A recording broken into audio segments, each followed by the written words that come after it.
नमस्कार दोस्तों, capital of learning YouTube channel में आप सभी का स्वागत है। इस वीडियो में हम आपके लिए टेस्ट 21 लाए हैं जो कि एग्ज़ाम के लिए बहुत ही महत्वपूर्ण है। ऐसे प्रश्न एग्ज़ाम में सीधे पूछ लिए जाते हैं, तो जितने भी ऑप्शन हैं उससे रिलेटेड मैं कुछ फैक्ट बताऊंगा जो कि वो भी एग्ज़ाम की दृष्टि से बहुत ही महत्वपूर्ण है। तो वीडियो के अंत तक बने रहिएगा और capital of learning YouTube channel को लाइक, शेयर तथा जो मित्र अभी चैनल पर नए हैं चैनल को सब्सक्राइब कर लें। चलिए शुरू करते हैं। आपका पहला क्वेश्चन यहाँ पर दिया गया है कि देखिए, हमारा जो है राष्ट्रीय गीत वंदे मातरम कहाँ से संकलित किया गया है। तो ये बहुत ही महत्वपूर्ण क्वेश्चन है। लगभग ये क्वेश्चन अनेक एग्जाम में 15 से 20 बार पूछे जा चुके हैं। बहुत ही महत्वपूर्ण। देखिए, जो हमारा राष्ट्रीय गीत है वंदे मातरम कहाँ से संकलित किया गया है, तो बताइए गोदान में है, डाकघर से, या आनंद मठ से, या इनमें से कोई नहीं। तो करेक्ट आंसर हो जाएगा आपका आनंद मठ हो जाएगा वंदे मातरम। और ये किसके द्वारा लिखी गई है, तो बंकिम चंद्र चटर्जी, याद रखिएगा बंकिम चंद्र चटर्जी के द्वारा ये लिखी गई है। ये जो है कहाँ के थे, ये पश्चिम बंगाल के थे। तो यहाँ से लिया गया है वंदे मातरम गीत, यहाँ से लिया गया। और यही जो है हमारा जो है राष्ट्रीय गीत है। याद रखिएगा राष्ट्रीय गान अलग होता है, राष्ट्रीय गान को जनगण मन अधिनायक जय कहते हैं, और जो राष्ट्रीय गीत है वो वंदे मातरम है। और अन्य ऑप्शन की बात करते हैं तो गोदान जो है मुंशी प्रेमचंद के द्वारा लिखी गई है। अगला क्वेश्चन देखते हैं आपका कौन सा पूछा गया है। इनमें निम्नलिखित में से कौन भारत छोड़ो आंदोलन में शामिल नहीं था। देखिए, बहुत ही महत्वपूर्ण क्वेश्चन है। तो बताइए महात्मा गांधी, सरदार पटेल, जवाहरलाल नेहरू या बी आर अम्बेडकर। तो देखिए ये तीनों जो आपके सरदार पटेल, महात्मा गांधी, जवाहरलाल नेहरू ये तो शामिल थे, लेकिन जो है आपके भीमराव अम्बेडकर, क्योंकि गांधी जी से विवाद था इसलिए ये इसमें शामिल नहीं थे। और क्वेश्चन पूछा जाता है कि भारत छोड़ो आंदोलन आपका कब जो है किया गया था, तो 1942 ईस्वी में मुंबई से ये शुरू किया गया था, महात्मा गांधी के द्वारा शुरू किया गया था। याद रखिएगा बहुत ही महत्वपूर्ण है क्योंकि ये आज़ादी के लिए निर्णायक साबित हुई थी। इसी में महात्मा गांधी ने एक नारा दिया था, प्रसिद्ध नारा है कि करो या मरो। याद रखिएगा करो या मरो, मतलब इसको जो आज़ादी लेना ही लेना है, याद रखिएगा। और अगला क्वेश्चन देखते हैं इसमें कौन सा आपका पूछा गया है। भारत की संविधान सभा किसके अनुसार गठित की गई। बहुत ही महत्वपूर्ण क्वेश्चन है। बताइए कैबिनेट मिशन योजना, साइमन आयोग का प्रस्ताव, माउंटबेटन योजना या क्रिप्स प्रस्ताव। तो करेक्ट आंसर हो जाएगा आपका जो कैबिनेट मिशन की योजना के तहत आपका भारतीय संविधान सभा का गठन किया गया। अच्छा, गठन कब किया गया, तो सितंबर 1946 में पहली बार संविधान सभा का गठन किया गया। और इसके जो है अस्थायी सदस्य सच्चिदानंद थे। याद रखिएगा अस्थायी सदस्य सच्चिदानंद, और स्थायी सदस्य आपके कौन थे, राजेंद्र प्रसाद। पूछा जाता है कि बहुत ही बार 15 से 20 बार एग्जाम में अक्सर यही क्वेश्चन संविधान से पूछा जाता है कि संविधान सभा के अस्थायी सदस्य तो सच्चिदानंद सिन्हा, स्थायी सदस्य तो आप बताएंगे राजेंद्र प्रसाद। पूछा जाता है कि इसके जो संवैधानिक सलाहकार थे तो बी.एन. राव। याद रखिएगा बी.एन. राव का भी नाम बहुत ही पूछा जाता है। और अन्य ऑप्शन की बात करते हैं तो जो साइमन प्रस्ताव था कब आया था, 1928 ईस्वी में ये मुंबई में भारत में आया था। माउंटबेटन योजना कब लागू की गई था, तो 1947 में। ये भारत विभाजन से संबंधित है। याद रखिएगा माउंटबेटन योजना भारत विभाजन से संबंधित है। इसी के तहत भारत और पाकिस्तान दो राष्ट्र बने थे। और क्रिप्स की बात करते हैं तो 1942 ईस्वी में क्रिप्स योजना आई थी भारत छोड़ो आंदोलन के समय। अगला क्वेश्चन देखते हैं आपका। जल प्रदूषण को मापने हेतु निम्न में से कौन सी जांच की जाती है। बताइए आप, biomedical oxygen demand, biochemical oxygen demand या बायोमैकेनिकल ऑक्सीजन डिमांड, या इनमें से कोई नहीं। तो करेक्ट आंसर यहाँ पर हो जाएगा बायोकेमिकल डिमांड हो जाएगा, जिसको कहते हैं BOD। इसमें देखा जाता है कि जो आपकी नदी होती है, झील होती है, उसमें ऑक्सीजन की प्रतिशतता कितनी है। प्रतिशतता के आधार पर इसको जो है जल प्रदूषण को मापा जाता है। अगर ऑक्सीजन कम रहेगा तो उसमें मानेंगे जल प्रदूषण ज़्यादा है, जिससे जो वहाँ के पशु पक्षी या मछलियाँ रहती हैं तो ऑक्सीजन की कमी के कारण उनको जो है मर जाती हैं, जिससे बायो जो है आपका जो है यहाँ पर जो बायोडाइवर्सिटी होती है उसमें हानि पहुँचती है। इसीलिए इसको नापने के लिए देखता जाता है कि बायोकेमिकल डिमांड बहुत ही महत्वपूर्ण है। ये सब क्वेश्चन एग्जाम में देखिए सीधे ही पूछे जाते हैं। अगला क्वेश्चन देखते हैं आपका। ऊर्जा के किस रूप में प्रदूषण की समस्या नहीं होती है।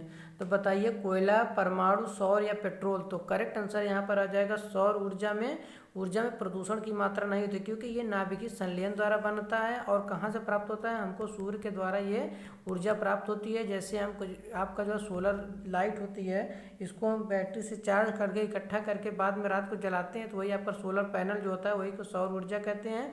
इसको जो है बहुत आसानी से यूज कर देते हैं। और जो कोयला होता है, परमाणु और पेट्रोल, इसमें कार्बन डाइऑक्साइड की मात्रा बहुत ज़्यादा होती है, जो कि ग्लोबल वार्मिंग के लिए बहुत ही हानिकारक है। इससे ग्लोबल वार्मिंग की समस्या बहुत ज़्यादा होती है और वायुमंडल में कार्बन बहुत ज़्यादा पहुँचा जाता है। अगला क्वेश्चन देखते हैं आपका, वैश्विक तापमान के फलस्वरूप हो सकता है, बताइए अगर वैश्विक तापमान हो जाए पूरे विश्व में तो क्या हो जाएगा, समुद्र तल में वृद्धि हो जाएगी, तट रेखा में परिवर्तन हो जाएगा, फसल के स्वरूप में परिवर्तन हो जाएगा, या ये सभी। तो करेक्ट आंसर हो जाएगा ये सभी। अभी हम ऊपर वाले क्वेश्चन बताएं कि जो ग्लोबल वार्मिंग होती है, कार्बन डाइऑक्साइड की अधिकता से पूरे वायुमंडल में कार्बन ज़्यादा हो जाएंगे, तो मौसम क्या हो जाएगी, जब वातावरण गर्म हो जाएगा तो जो ग्लेशियर होते हैं हमारे वो पिघलना शुरू हो जाएंगे, तो आपके समुद्र तल में वृद्धि हो गई। और जब ग्लेशियर पिघलेंगे तो वहाँ पे जो तटरेखा पे स्थित जो शहर हैं, तटरेखा में परिवर्तन हो जाएगा, वो डूबने लगेंगे। और फसल के स्वरूप में कि अनिश्चितकालीन वर्षा होने लगेगी, पता चला गर्मी के जो है समय में वर्षा होने लगी और वर्षा के समय आपका सूखा पड़ने लगा। तो ये सब संबंधित है ग्लोबल वार्मिंग, जिसको वैश्विक तापमान से संबंधित है। इसी को मद्देनजर रखते हुए रियो जे जेनेरियो में 1992 ईस्वी में रियो प्रोटोकॉल इसको कहा जाता है, किससे संबंधित है, वैश्विक तापमान के प्रभाव से संबंधित है। याद रखिएगा क्योटो प्रोटोकॉल कब हुआ था, 1992 में। अगला देखते हैं आपका, उर्वरक के अत्यधिक प्रयोग से होता है, बताइए मृदा प्रदूषण, जल में प्रदूषण, वायु प्रदूषण या उपयुक्त सभी। तो करेक्ट आंसर हो जाएगा उपयुक्त सभी। देखिए ये सब कृषि से संबंधित हैं और ऐसे ही क्वेश्चन पूछे जाते हैं। आपको 4 ऑप्शन दे देंगे, उसमें एक क्वेश्चन रहेगा उपयुक्त सभी। तो आपको इस सब क्वेश्चनों को बहुत ध्यान से करने हैं, क्योंकि इसमें गलत होने की चांसेस बहुत ज़्यादा होते, तो बहुत आसान है लेकिन गलत होने की चांस बहुत ज़्यादा होती है। देखिए अब इसमें क्या है कि मृदा प्रदूषण, जब हम अत्यधिक मात्रा में यूरिया पोटास खाद का यूज करेंगे, जो प्राकृतिक हमारी जो मिट्टी होती है उसमें जो है परिवर्तन होता है। और जल में, इसमें जल में भी जब घुल जाते हैं यूरिया पोटास तो उसको भी प्रदूषित करते हैं। और वायु में जब ये हम दवा ववा का छिड़काव करते हैं तो उनके जो है गंध कहाँ जाती है, वायुमंडल में जाती है, उससे वायु भी प्रदूषित होती है। तो इसलिए इसका ऑप्शन हो जाएगा उपयुक्त सभी। अगला क्वेश्चन देखते हैं आपका, फ्लाई ऐश वातावरण प्रदूषक जो उसके द्वारा उत्पन्न होता है, बताइए थर्मल पावर प्लांट, आटा मिल, उर्वरक संयंत्र या सीमेंट उद्योग। तो करेक्ट आंसर आप बताइए कि क्या हो जाएगा आपका। तो करेक्ट आंसर यहाँ पर हो जाएगा आपका थर्मल पावर जो है प्लांट हो जाएगा, ये इससे संबंधित है। फ्लाई ऐश क्या होते हैं, जब जो है चिमनी होती है उसमें जो है कार्बन डाइऑक्साइड के छोटे छोटे कण इसमें होते हैं, तो थर्मल पावर प्लांट जब लगाते हैं तो वहीं से संबंधित है। आटा मिल से नहीं निकलता, उर्वरक संयंत्र और सीमेंट उद्योग से ये नहीं निकलते। याद रखिएगा ये बहुत ही महत्वपूर्ण क्वेश्चन है। अगला क्वेश्चन देखते हैं आपका क्या पूछा गया है, मनुष्य के शरीर में सबसे लंबी कोशिका होती है, बताइए आप ऑप्शन, हाथ की कोशिका, पैर की कोशिका, तंत्रिका कोशिका या इनमें से कोई नहीं। तो करेक्ट आंसर आपका हो जाएगा यहाँ पर तंत्रिका कोशिका। क्वेश्चन आता है हमेशा एग्जाम पूछा जाता है कि मनुष्य की सबसे लंबी कोशिका, तो यहाँ पर जो आपकी तंत्रिका कोशिका होती है ये सबसे लंबी होती है। इसी को आपको ऑप्शन बनाना है, मनुष्य के शरीर में सबसे लंबी कोशिका तो तंत्रिका कोशिका बताएंगे, सबसे लंबी यही होती है। अगर सबसे पूछा जाता है कि सबसे बड़ी कोशिका, तो आप बताएंगे इसमें जो है यहाँ पर जो है माइटोकांड्रिया जो होती है उसकी सबसे लंबी कोशिका होती है, जो सबसे बड़ी होती है। याद रखिएगा सबसे बड़ी में जो है आपका जब लगभग इसमें कितनी तंत्रिकाएं होती हैं, 100 अरब के आसपास तंत्रिकाएं होती हैं, बहुत ज़्यादा तंत्रिकाएं होती हैं, याद रखिएगा। और जो तंत्रिका तंत्र है उसकी इकाई कभी कभी पूछा जाता है क्या है, तो इसको बताएंगे न्यूरॉन। याद रखिएगा न्यूरॉन तंत्रिका तंत्र की इकाई है।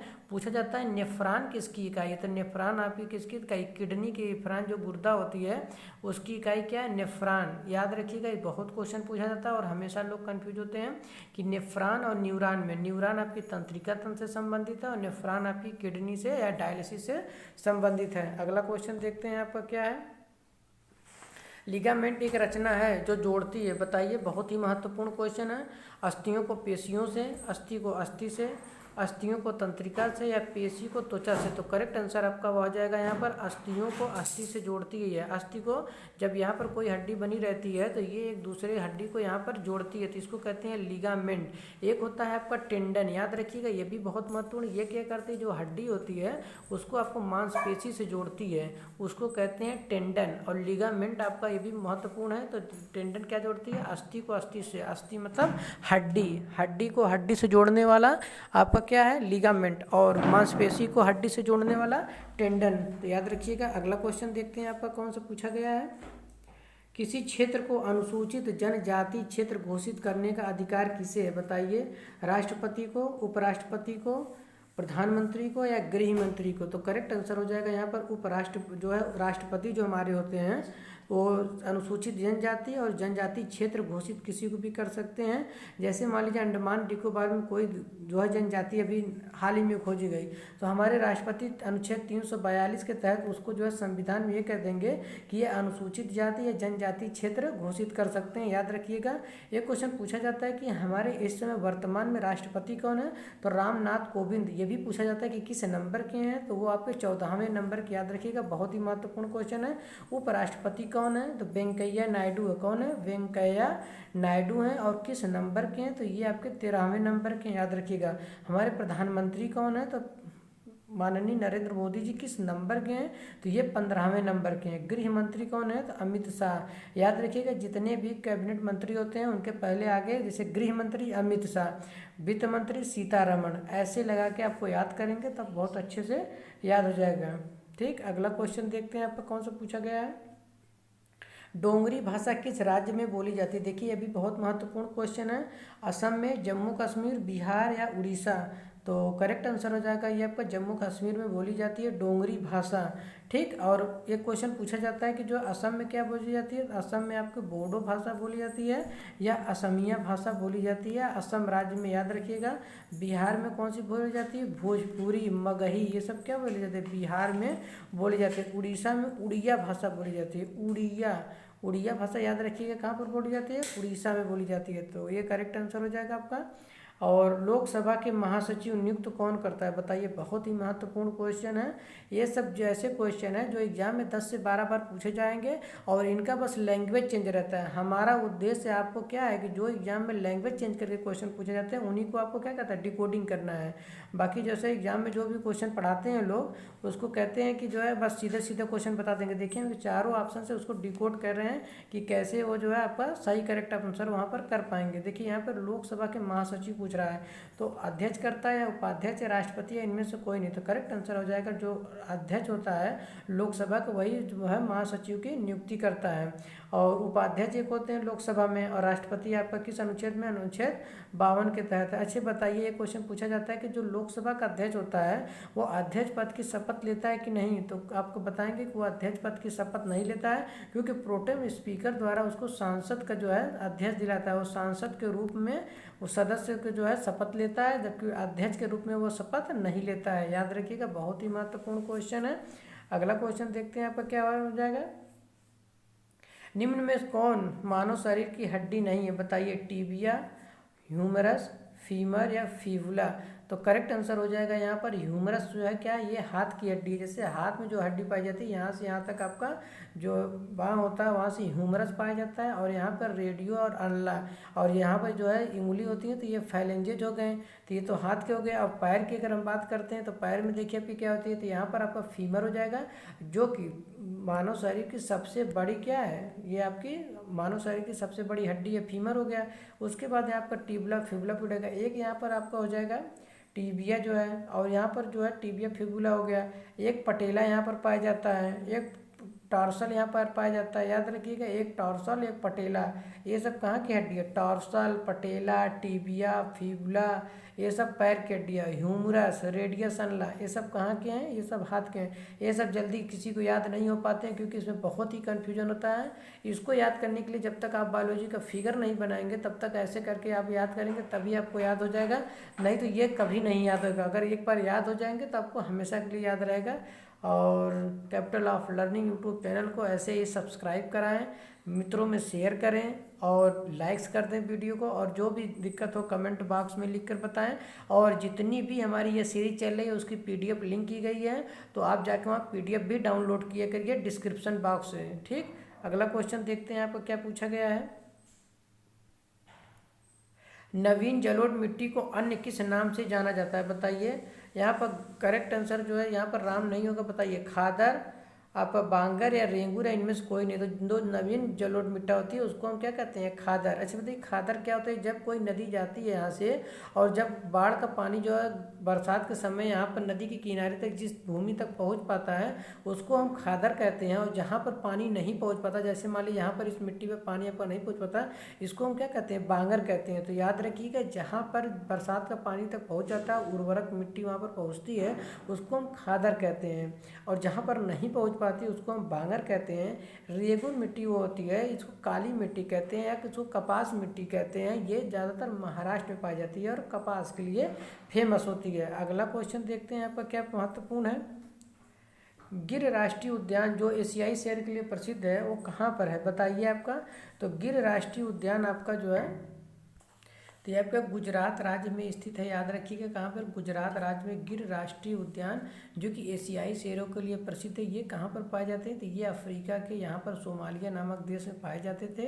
तो ये जो जब अलग हुआ भारत से तब ये आपका जो है गुजरात राष्ट्र में, देखिए यहाँ पे जो नुकीला पार्ट निकला गया है यहाँ से मिल जाएगा। तो ये गुजरात राज्य में जो गिर राष्ट्रीय उद्यान है वहाँ पर पाए जाते हैं, एशियाई शेरों के लिए प्रसिद्ध है। तो और गुजरात में नल सरोवर राष्ट्रीय उद्यान भी याद रखिएगा।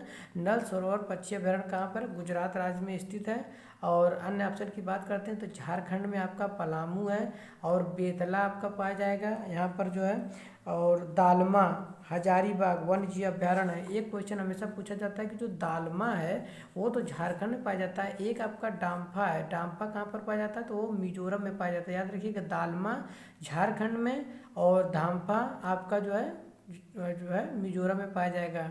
और इंद्रावती जो पाई जाती है छत्तीसगढ़ में। याद रखिएगा, इंद्रावती कहाँ पर पाई जाती है, ये भी बहुत महत्वपूर्ण है। तो छत्तीसगढ़ में पाई जाती है। असम में दो हैं फेमस, मानस और काजीरंगा। काजीरंगा एक सींग वाले गैंडे के लिए प्रसिद्ध है। याद रखिएगा, काजीरंगा एक सींग वाले गैंडे के लिए फेमस है। अगला क्वेश्चन देखते हैं। दक्षिण अफ्रीका में महात्मा गांधी द्वारा प्रकाशित पत्रिका का नाम था, बताइए। नवजीवन, इंडियन ओपिनियन, हरिजन या अफ्रीकन न्यूज। तो करेक्ट आंसर हो जाएगा यहाँ पर इंडियन ओपिनियन। ये पत्रिका महात्मा गांधी द्वारा दक्षिण अफ्रीका में चलाया गया था। ये क्वेश्चन हमेशा एग्जाम में पूछा जाता है कि जो है इन्होंने 1904 ईस्वी में दक्षिण अफ्रीका के डरबन नामक शहर में फिनिक्स फार्म की स्थापना किए थे। किसकी स्थापना, फिनिक्स फार्म की स्थापना किए थे 1904 में। और यहीं पर 1906 ईस्वी में इंडियन ओपिनियन नाम की पत्रिका चलाए थे। याद रखिएगा, पहली पत्रिका क्या थी इनकी, इंडियन ओपिनियन। कहाँ पर, दक्षिण अफ्रीका में। दक्षिण अफ्रीका कहाँ है, ये अफ्रीका महाद्वीप के सबसे दक्षिण में पड़ता है। उसकी 3 राजधानियाँ हैं, कौन कौन।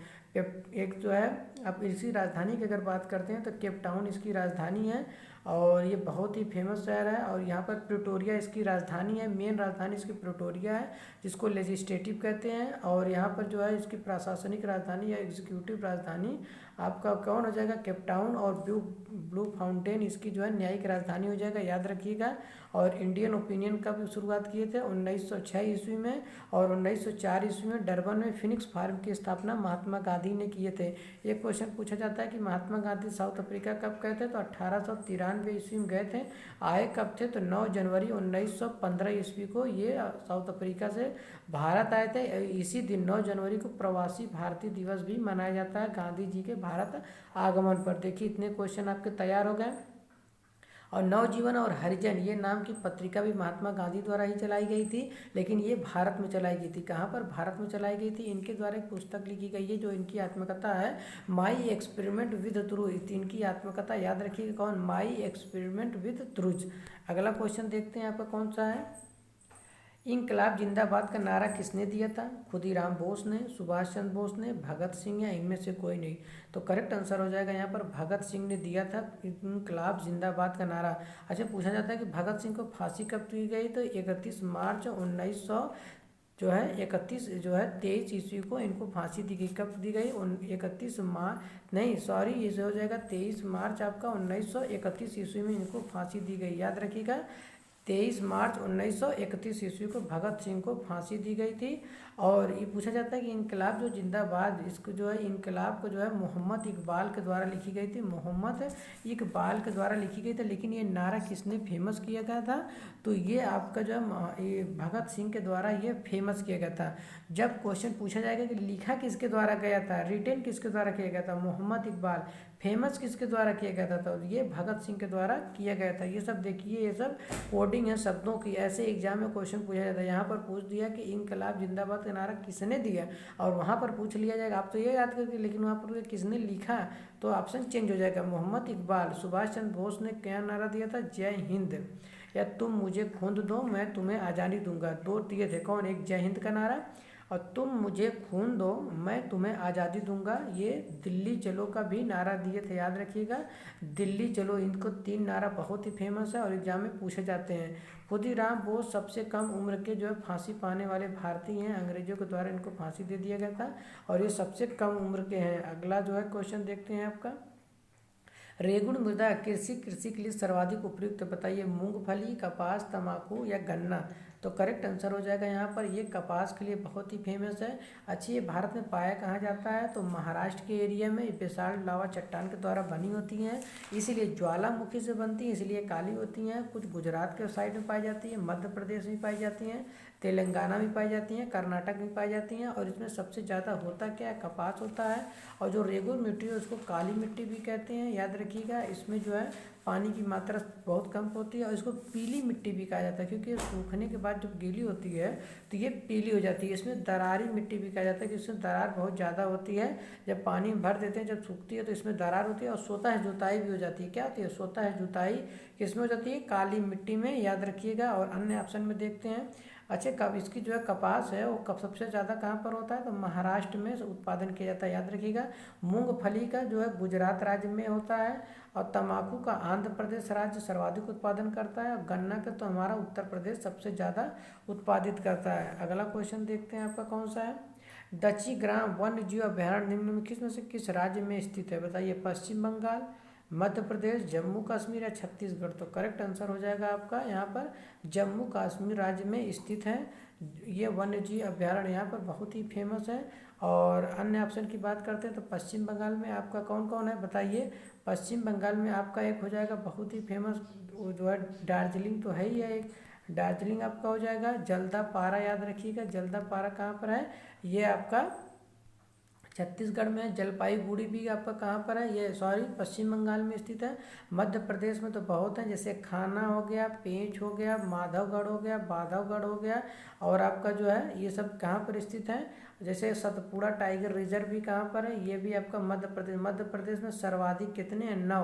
और अंडमान निकोबार में भी 9 है। पूछा जाएगा सबसे ज़्यादा जो है जीव अभ्यारण्य कहाँ पर है? तो वो मध्य प्रदेश राज्य में स्थित है। छत्तीसगढ़ में आपको पूछा जाएगा तो इंद्रावती जो है नेशनल पार्क कहाँ पर है? छत्तीसगढ़ में स्थित है। तो ये था कुछ महत्वपूर्ण जो है प्रश्न। ऐसे ही एग्जाम में देखिए, यहाँ से 20 क्वेश्चन से आपके लगभग 100 से 150 क्वेश्चन आपके तैयार हो जा रहे हैं। ऐसे ही ये सब जो सीरीज है गागर में सागर कर देने वाली है, और आप इसको जो है बहुत अच्छे से याद करिए, और वीडियो को ऐसे ही लाइक, शेयर तथा सब्सक्राइब कर लें, और बेल आइकन भी प्रेस कर लें, ताकि हमारी लेटेस्ट वीडियो का नोटिफिकेशन आप तक सबसे पहले पहुँचे। Thank you for watching this video.